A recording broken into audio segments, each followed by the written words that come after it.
What's up everyone? Here I have a BC Rich Virgin 7-string.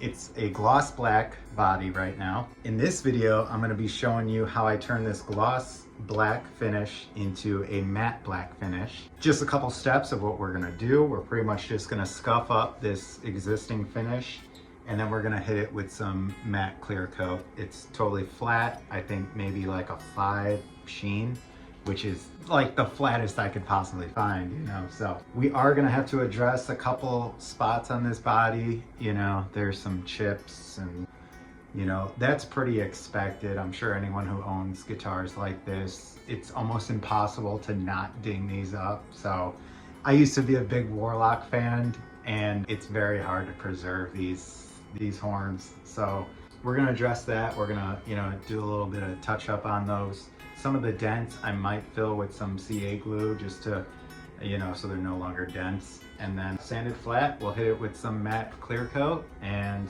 we don't final sand with a matte clear coat. You know, we're gonna get this as smooth as possible, spray the clear coat, and we're done, you know? So yeah, stay tuned. This should be a short video. Thanks for watching.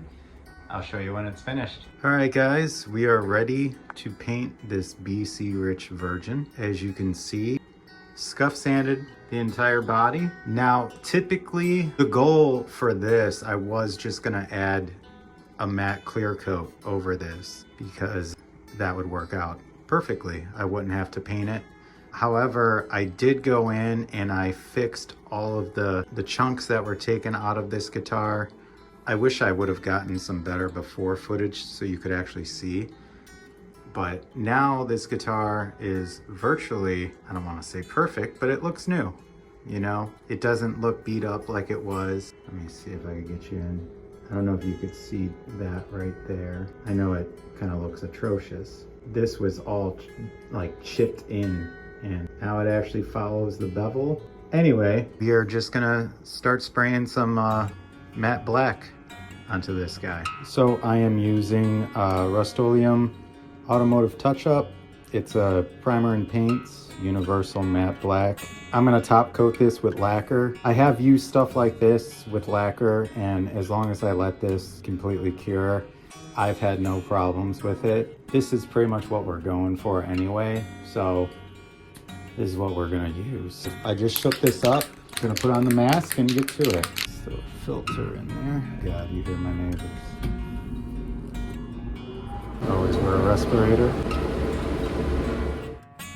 While spraying the Rustoleum, I made sure to maintain a distance of about 12 inches from the body, and this allowed me to kind of feather around the color while avoiding any drips or runs or anything like that.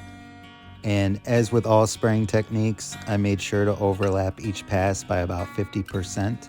This way you avoid any striping or anything like that. I let the body sit to dry overnight. I then follow that up with Mohawk spray lacquer. It's the Tone Finish Clear and it's a flat 10 to 15 sheen. I did about 4 coats of this and I realized that it was almost more of a satin finish. There still was a lot of reflection. So I did 4 coats of this and then I made sure to follow that up with an even flatter clear coat, which is Tone Finish Dead Flat. It's a 3 to 5 sheen, which is as flat as I possibly could find. It lays down very nicely and it dries completely flat. Again, there's no wet sanding or anything after this. So I finished it off with 2 coats of the Dead Flat lacquer.